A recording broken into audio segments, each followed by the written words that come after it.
ममानी को इस तरह नहीं करना चाहिए था। मैं उन्हें एक सख्त जवाब दे सकती थी अस्मारा, बस इसलिए खामोश हो गई कि उनकी दिल आजारी ना हो। तुम अपने इस छोटे से दिमाग पर इतना बोझ मत डाल। अम्मी कुछ दिन बाद खुद ही ठीक हो जाएंगे। तुम तो समझदार हो, आकिल व बालिग हो। तुमसे पूछे बगैर कभी कोई फैसला नहीं हो सकता।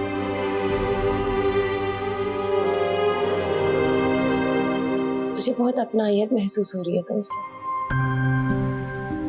क्या मतलब? पहली बार हो रही है? पहले भी थी, लेकिन अब डोजेस जरा ज्यादा हो गई है।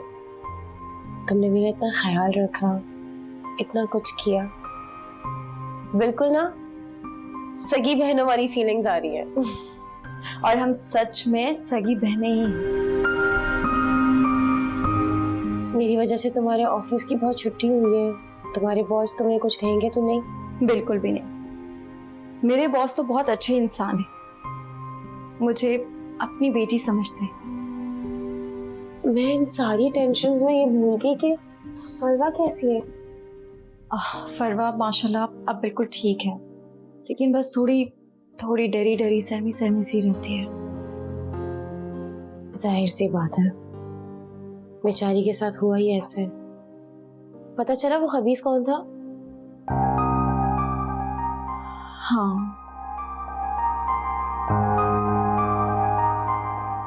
पप्पू और ममानी कहाँ रह गई? वो दोनों लड़ने बैठ गई होंगी। चलो ना, तुम्हारी गाड़ी तो आ गई होगी। आ जाओ आराम से। शुक्र है कि जल्दी मुझे डिस्चार्ज कर दिया हॉस्पिटल।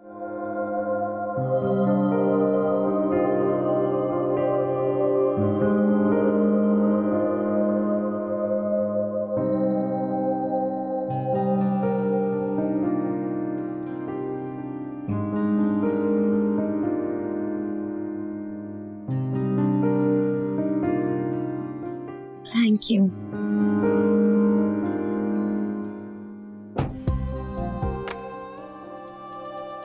आजा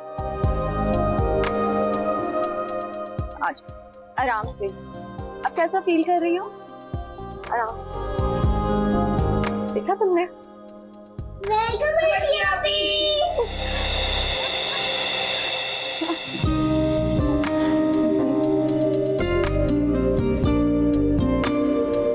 thank you so much Sakina भी, थैंक यू। कैसा लगा सरप्राइज? बहुत अच्छा लगा मामा। जो तुमने तो हैरान कर दिया आप ही को अपनी। हाँ, अभी एक सरप्राइज और भी। रियली? चलो आओ खाने की तैयारी करें। आओ सकीना, जल्दी आओ। देखो ना अर्शी, तुम्हारे इर्द गिर्द कितनी मोहब्बतें हैं। वो एक नफरत ना इन सारी मोहब्बतों के आगे दब जाएगी। लेकिन नफरत ऐसी चीज है, एक बार डस लेना तो फिर इंसान पानी को भी तरस जाता है। चलो आज शाबाश।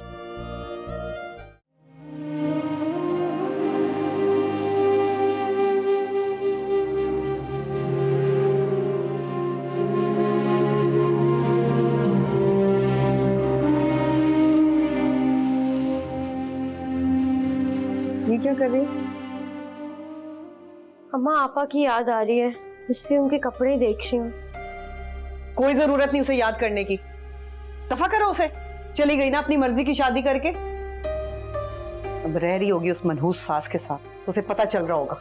वैसे अम्मा आपने वहां से आने के बाद बताया नहीं, आपा कैसी हैं? हमसे मिलने कब आएंगी और हमें याद करती हैं कि नहीं? क्या बताती, उसकी सास ने बात तक नहीं करने दी। मनहूस बुढ़िया मरेगी तो मेरी बेटी को सुकून का सांस आएगा।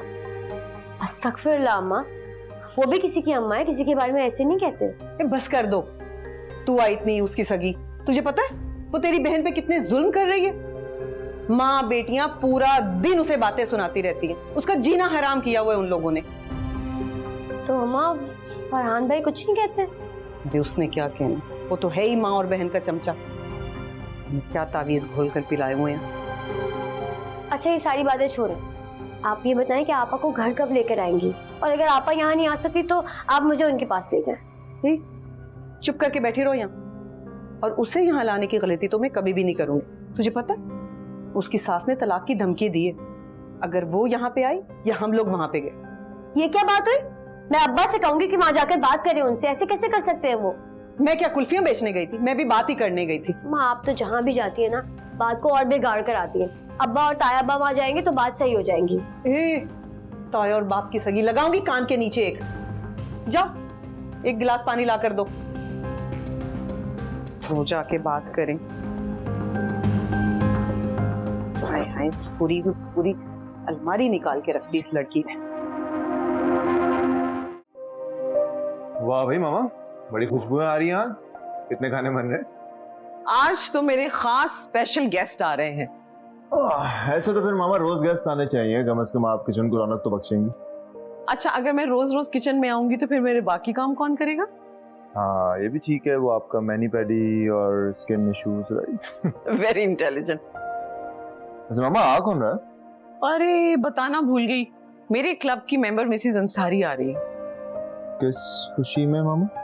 खुशी तो मैं तुम्हें बाद में बताऊंगी। मैंने उनको और उनकी बेटी को डिनर पे बुलाया है। और सुनो, वैसे तुम्हारे पापा जो हैं वो लेट आएंगे, तो तुमने मेरे साथ उनको कंपनी देनी होगी।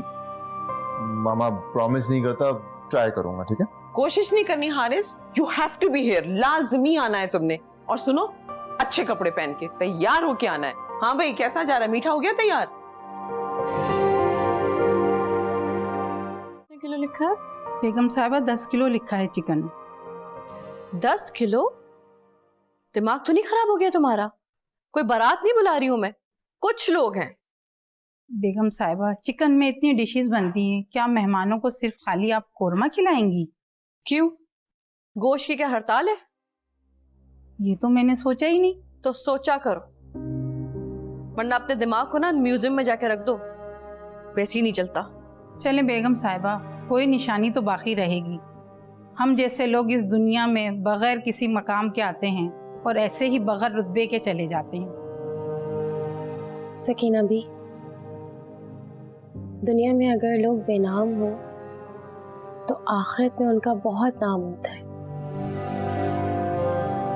बाज लोग जमीन पर बेनाम हो तो उनका आसमान पर बहुत जिक्र किया जाता है, और वहाँ पर लोग अपने अच्छे कामों से मशहूर होते हैं, और वहाँ की शोहरत तो हमेशा के लिए है। वाह अर्शी बीबी, क्या वलियों जैसी बात कही है आपने। मुझ बेमोल को मालदार बना दिया आपने। मेरी बेटी है ही इतनी काबिल, और इस तरह की सोच ना कोई गहरी सोच करने वाला ही रख सकता है। ये उन्हीं गहरी सोचों का नतीजा है जिसकी वजह से अस्पताल का मुंह देखना पड़ गया। आप प्लीज खामोशी रहा करें। क्यों भाई, मैंने ऐसा क्या कह दिया? आप कहते नहीं हैं, बल्कि अपने तंज को तीर की तरह चलाते हैं, और वो जिस्म को नहीं, रूह को घायल करता है।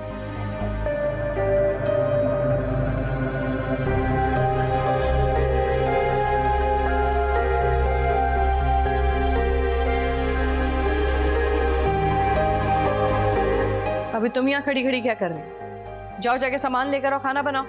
जी बेगम साहिबा।